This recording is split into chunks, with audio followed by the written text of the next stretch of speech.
Oh, I did want to mention number 12 is not on YouTube. Reason being video problems with the guest that I had on that podcast. So if you want to listen to that one, you have to go to SoundCloud for that. But of course, here we are now on YouTube with, did I mention a different setup? What? Yeah, so this is actually just my room.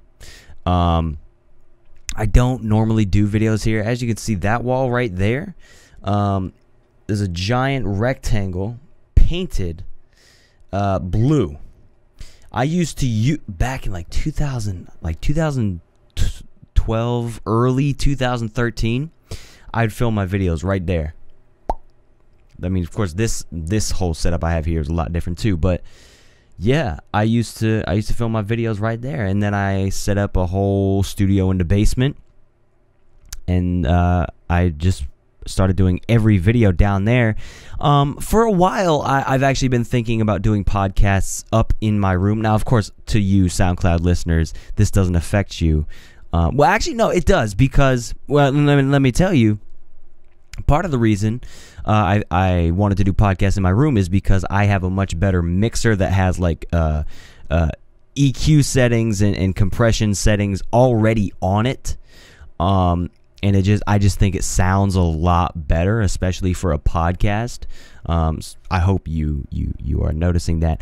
You may also be noticing that my voice is a little raspy. I don't know why. I just like kind of half lost my voice this morning, and it's just been like that all day. Anyway.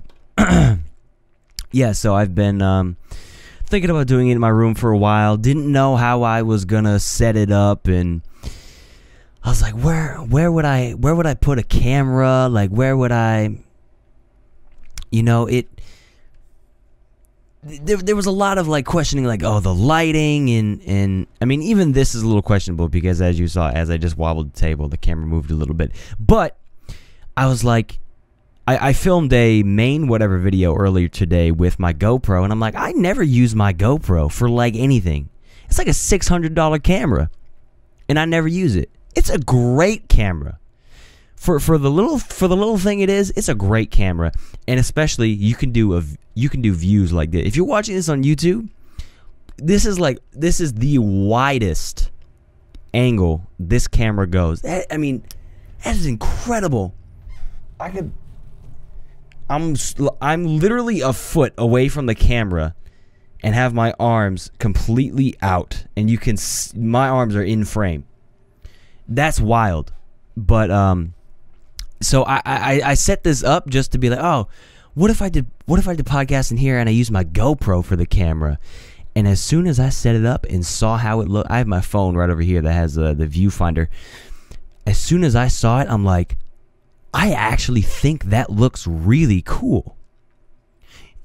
The quality may not be as good as it used to be, like pixel video wise, but you know what? Audio quality's better. It's a freaking podcast. And second of all, this super wide view is just, I mean, it's incredible. I remember me and my friend used to play a game with my GoPro where we would put the camera like really up close to something. Like in this super wide view, we put it really up close to something, and it'd be like, all right, take a guess. Is this in frame or not? And you'd be amazed. We were like, there's no way that is in frame. Like my hand, if I put my hand right there, my thumb is above the camera. There's no way that should be in frame, but it is. Anyway, so I took a little hiatus. You know, I wanted to really start getting back on track with the main videos before I thought about podcasts. So I've just kind of been focusing on banging out 3 videos a week, you know, because, and it's so funny because when was it? A few months ago, I watched a bunch of the YouTube Creator Academy videos, and one of the things they said was consistency is important in gaining an audience. And ever since that, I've just been hearing that, like from like other YouTubers saying it that I watch, and just like everybody's talking about how important consistency is in 2017 on YouTube to grow an audience. And that would make sense that I have so much trouble growing an audience, because I don't ever upload consistently. I'll say I'll upload Monday, Wednesday, Friday. I'll do it for 1 week, and then the next week, nothing. You know, I hate that about myself. I hate, you know, that's something that I get on myself really hard about, you know, but I'm really trying to push through, you know. I'm really trying to let's see, when is this coming out? This podcast will be out well, the audio will be out Thursday. I'm assuming I mostly get people that watch it on YouTube. So by the time you see this, you would have saw last week's videos. As you can see, I'm trying to open up to doing more things, so I have less of an excuse to be like, oh, well, I couldn't do this video. It's like, well, why not? Last Friday I did a video. I set up my GoPro in my car, and I did a video that way, and I thought it was a great video, and I could do more stuff like that. I'm trying to open up more worlds and more different ways to do videos than just sitting at a desk talking to the camera in front of a green screen. You know what I mean? Like, I want to open up to do more. And even the podcasts are now part of that, because now here I am sitting at my room, completely different setup, and I think it looks a lot better, you know? So not everything has to be down there in that basement in front of a green screen.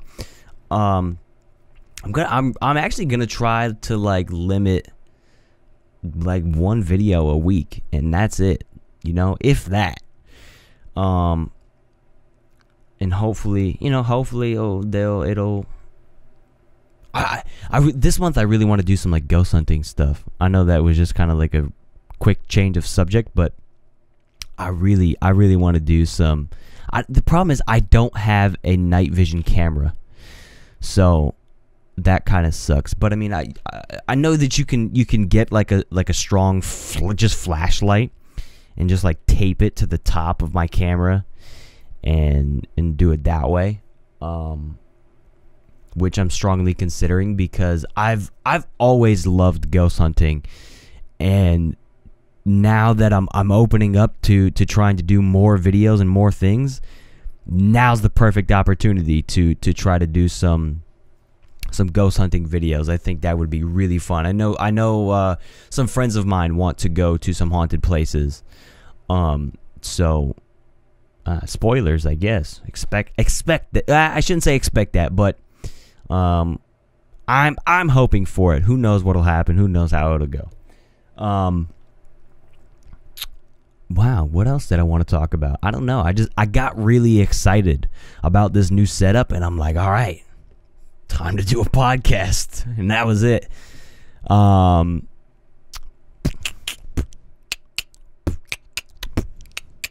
You wanted to look at all these effects I can do on my voice now. Ooh, wow, that was actually pretty intense. Hold on, I got all these different ones. Let's see. Chorus. Let's do chorus. Ready? Hello, hello, hello, hello. Hello, hello, hello, hello. 66 voices? I can go all the way up to 99 voices. That's kind of crazy. Let's, I love how I'm acting like I've never played with this before. I play with this all the time. Mostly on Skype. Ask them. It's incredibly annoying. They hate it. Pitch shift. Here we go. Here we go. Here we go. Here we go. Here we go. Here we go. Here we go. Here. This is it right here. This is the money. This is the money. Where's my money, punk? I'll fuck you up. I will fuck you up. I don't know why I don't know why part of my regular voice is in that. It should just be the low voice. I don't know how to activate that though. Oh, wait. That maybe? Nope. That did the exact opposite. Okay. I obviously don't know how this mixer works, but I love using it and playing with it. Whew. Man, I'm so horrible at doing podcasts. I'm sorry. I did want to talk about, and I guess at this point, it'll be just a quick thing. I did want to dedicate a whole podcast to this story that happened to me last month at this point. What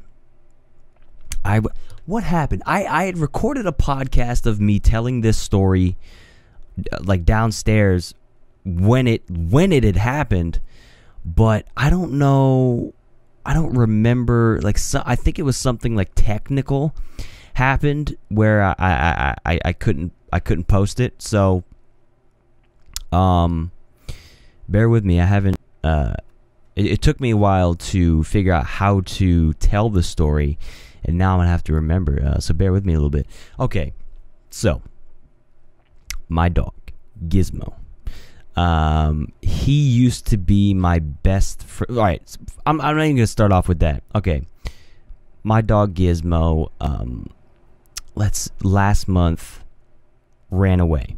Now we've had this dog for a while.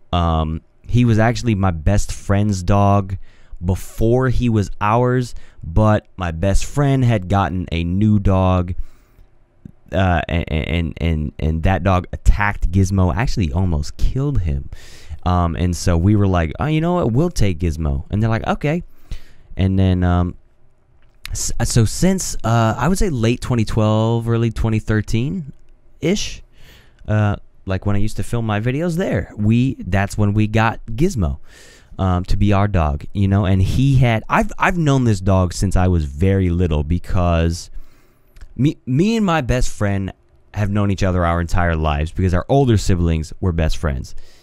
They had gotten Gizmo when I was like 6 years old, and like my childhood memories of going to his house was also like going to his house, and you'd hear Gizmo barking when you walk up to the door. He'd jump on you. You know what I mean? Like, I've known this dog forever, since I was a kid, since I was a little kid. And then as I became a teenager, he became my dog. Well, last month, he ran away. It blew our minds, because he'd never done this before. I mean, sometimes he'll do this thing where, like, he'll run away and go somewhere for like an hour or two, occasionally, not even that often. And even then, like I said, he'll come back within like an hour, maybe 2. I don't think it's ever been 2 hours before, but anyway, this particular day, it had been a while. So what happened was, it was like 6:30 in the morning. I was already at work. I'd gone into work for 6. My mom lets Gizmo out just like she does. He's trained. He knows to stay in the property normally. My mom goes to the bathroom, comes back to let him in. Nowhere to be found. So she's like, all right, whatever. I'll just text my dad, her husband, that Gizmo is still outside, and to let him in when my dad wakes up. Well, it's fine. Gizmo will come back. He'll just lay by the front door and wait. Whatever. My dad wasn't getting up too long after that anyway. So my dad gets up, and he still doesn't find Gizmo. Gizmo still doesn't come back. My dad leaves for work at about 8:30. So now it's been like 2 hours. My mom comes back home at about 10:30, 11 a.m. It's been some time now, and still nothing. So at this point, I had gotten a text from work saying, listen, I let Gizmo out this morning, and he hasn't come back. We don't know where he is. So I'm like, all right, yeah, great. Thanks for texting me that at work. Now that's all I can think about. Where the is Gizmo? I come home at about 2 p.m. and both my parents are home at this point, and he's just not home. He's just gone. And it's extremely depressing, because it's like, well, what the fuck happened to him? You know what I mean? Like, he doesn't just run away. That's not like him. What happened? You know what I mean? It was one of the worst. It was honestly one of the worst days of my life. It was really hard. And I remember going to the gym that day, and like, I'm the type of person that when I lift weights, you know, some people are like really aggressive, and I think of it like meditating. You know, when I'm lifting weights, I'm closing my eyes and just like, the only thing in my existence is the pain in the muscles and the music in my headphones. That's it. No sight, no nothing else. That's it. You know what I mean? It's like a meditative thing. But that day, I could not focus for crap. I couldn't. And it almost wasn't even worth going to the gym. So anyway, I get back home from the gym, and at this point, it's like freaking 8:30 at night, and there's still no sign. At this point, I've just accepted he's pretty much gone, and I know, you know what? No, at this point, I hadn't accepted that. I was still hoping for him to come back, because even the next morning, I woke up, and I'm like, and I go to leave the front door, and I'm like, I'm hoping to see him laying on the porch. You know, it's been 24 hours at this point. What are the chances he's gonna be laying on the porch, right? Open the door, nothing. Now I'm all depressed. Now I'm like, now at this point I've accepted, okay, he's gone. But like, what happened? That's the that was the most frustrating thing, is like, what freaking happened? Did he get hit by a car? My dad swore that somebody had actually picked him up. Which, like, I was like, why would somebody do that? And he's like, I don't know, people are sick, man. Anyway, I go to drive to work, and as I'm passing my neighbor's house, I notice something in my neighbor's front lawn. Now, it could have just been a plastic bag or like some wood or something, you know. And as I'm passing it, you know, I didn't really think much of it. And then I took a second. I'm like, could that be Gizmo? And I'm like, nah, I'm just going crazy. But I look in my rear view mirror, or in my side mirror, and I notice, and I'm trying to like focus on it. At this point, it's kind of far, and I'm like, that could be Gizmo. So I'm like, I gotta turn around and at least look. Maybe I'm just going crazy. Turn around, pull back into our driveway, and then turn around and pull over to the side, get out the car. Holy shit. Gizmo is laying on my neighbor's front lawn. Now, first thing I'm thinking, damn, he probably hasn't made it. I notice he's shivering, and I'm like, Gizmo? And he opens his eyes and looks up at me. I'm like, oh, Gizmo! And I instantly pick him up. Like, oh man, I can like remember this moment like it just happened. It's so weird. I pick him up, run him into my front house. And my mom had heard me come in. And I'm like, I found Gizmo. She's like, what? No, where did you find him? I'm like, I found him in the neighbor's front lawn. I'm running late for work. I gotta go. And I had noticed that he had trouble walking on his back legs. So, but I was like, I'm running late for work. I gotta go, you know, take care of him. I'll be back in 8 hours. So, I come back, and he's not really, he's laying down. He doesn't really walk.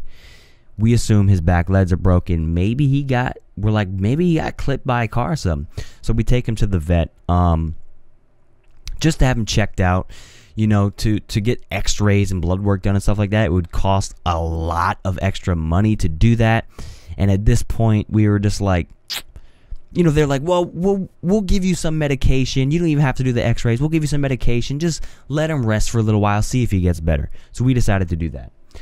About a week goes by of just him just laying in his bed, just barely eating, barely drinking. He's not walking, and like it was depressing. But here's the miracle of the story: is we found him. He could if I had not seen him, or if I had not decided to turn around and go back to pick him up, he would have died on that front lawn. And we actually no, we would have found out where he ended up. I'm getting ahead of myself. Sorry, backtrack.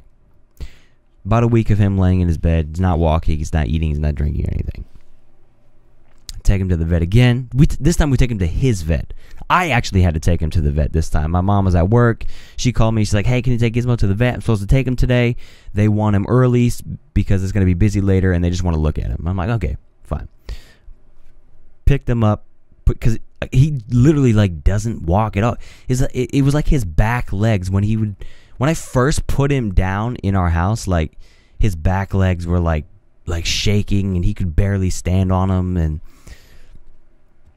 then after that he wouldn't walk at all. Anyway, so take him to the vet, right? Bring him, drop him off. They're like, all right, yeah, we'll look at him. Okay. A few hours later, I get a call from my mom. She's kind of sounds frantic. I'm like, what? I'm like, what?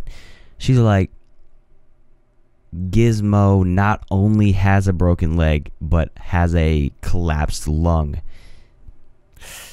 And there's nothing they can do about it. So they kind of, how should I say? They have to put him out of his misery. You know, oh man, that was a hard moment. That was a really hard moment. But you know, like I said, at the end of all of this, this is where I was getting ahead of myself later. At the end of all of this, at least we fucking found him. You know what I'm saying? If he had ran away and we had just never heard from him again, like that would have actually been 10 times worse. So, like, that's why this story is kind of incredible, and it's like a miracle.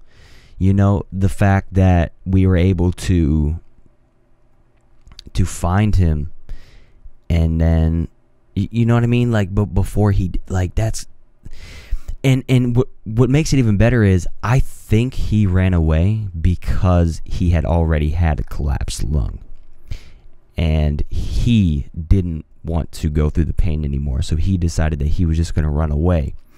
And what's really cool is the fact that his dying spot was right. I don't know where he went that whole day. I don't know if he went in the woods or if he went, I don't know where. But the really amazing part is he planned to die right there in our neighbor's front lawn, right over there. And that's just like he was dying near home. You know what I mean? So even if he did die, we would have been, oh, that's where Gizmo ended up. We still would have found out where he went. Like that, you know, and that's incredible. He knows where his home is. He knows that, he understands that we would have missed him, and he didn't want us to. I mean, I don't know. Maybe this is just me trying to give reason to a dog's thoughts. Maybe a dog's thoughts can't be this complex. I don't know, but that's what it seems like, you know, and that's why I think of it as like it's kind of a miracle. But yeah, unfortunately, he had to be put down, and you know, but I mean, he was like 13 or 14 years old in human years. So because like I said, you know, my best friend had gotten him when he was a very small, very little puppy, when I was like 6 years old. I'm 19 now. You know what I'm saying? So what does that make Gizmo? Yeah, 13, 14 years old. So he was an old dog. Man, I'm just so grateful to have found him, you know. That's the moral of the story. We found him. Unfortunately, he wasn't okay, but we found him. Wow, okay. My throat is just gonna kill itself. So Thanks for watching. Thanks for listening, actually. Thanks for listening. Don't forget to follow me on social media at NAROPR and use hashtag WE wherever hashtags are used whenever you're talking about whatever you happen to be talking about. Just once in a while, throw in a hashtag WE in there. Why not? Don't actually do that, dude. You know, if it's something about whatever, then hashtag WE it, you know? Tweet something or Facebook something right now. Or Instagram even. Right now. I'm waiting.